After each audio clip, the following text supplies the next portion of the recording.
Assalamualaikum warahmatullahi wabarakatuh.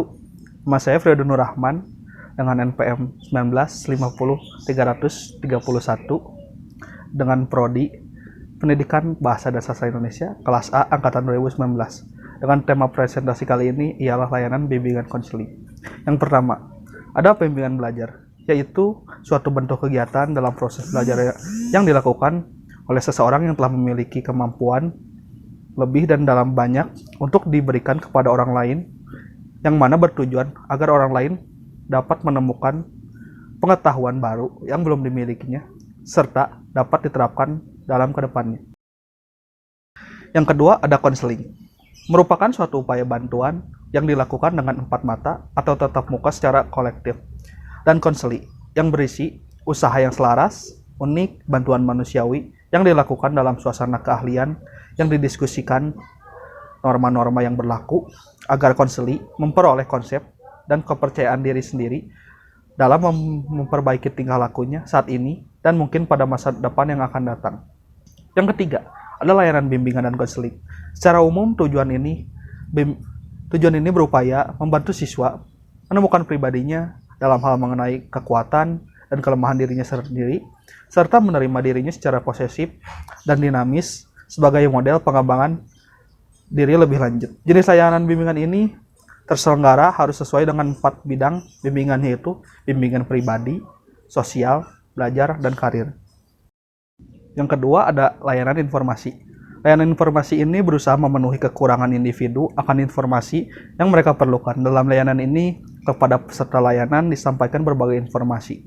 Yang ketiga, ada layanan penempatan dan penyaluran. Misalnya pada penempatan minat, hobi, dan bakat pada anak yang pastinya memerlukan bimbingan orang dewasa, terutama konselor. Yang keempat, ada layanan penguasaan konten, yakni layanan konseling yang memungkinkan klien mengembangkan diri berkenaan dengan sikap dan kebiasaan belajar yang baik, materi pelajaran yang cocok dengan kecepatan dan kesulitan belajarnya.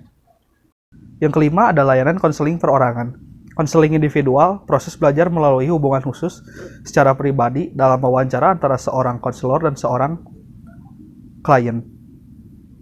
Yang keenam, ada layanan bimbingan kelompok dan konseling kelompok. Adalah layanan bimbingan yang diberikan kepada sekelompok siswa untuk memecahkan secara bersama-sama masalah-masalah yang menghambat perkembangan siswa. Yang ketujuh, ada layanan konsultasi. Adalah layanan konseling yang dilaksanakan oleh konselor terhadap seorang pelanggan disebut konsultasi, yang memungkinkan konsulti memperoleh wawasan, pemahaman, dan cara-cara yang perlu dilaksanakannya dalam menangani kondisi atau permasalahan pihak ketiga. Yang kedelapan, ada layanan mediasi. Layanan ini bimbingan dan konseling yang dilakukan guru terhadap 2 orang atau lebih yang sedang dalam keadaan saling tidak menemukan kecocokan. Yang kesembilan, ada layanan advokasi. Adalah layanan bimbingan dan konseling yang membantu konseli untuk memperoleh kembali hak-hak dirinya yang tidak diperhatikan dan mendapat perlakuan yang menyalahi hak-haknya. Contoh layanan belajar konseling. Layanan orientasi.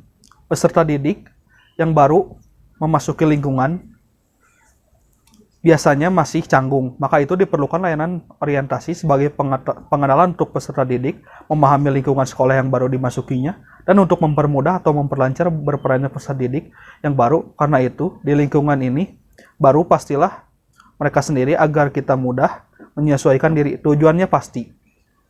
Dengan cepat beradaptasi, maka kita pun akan lebih gampang bersosialisasi. Terima kasih. Wassalamualaikum warahmatullahi wabarakatuh.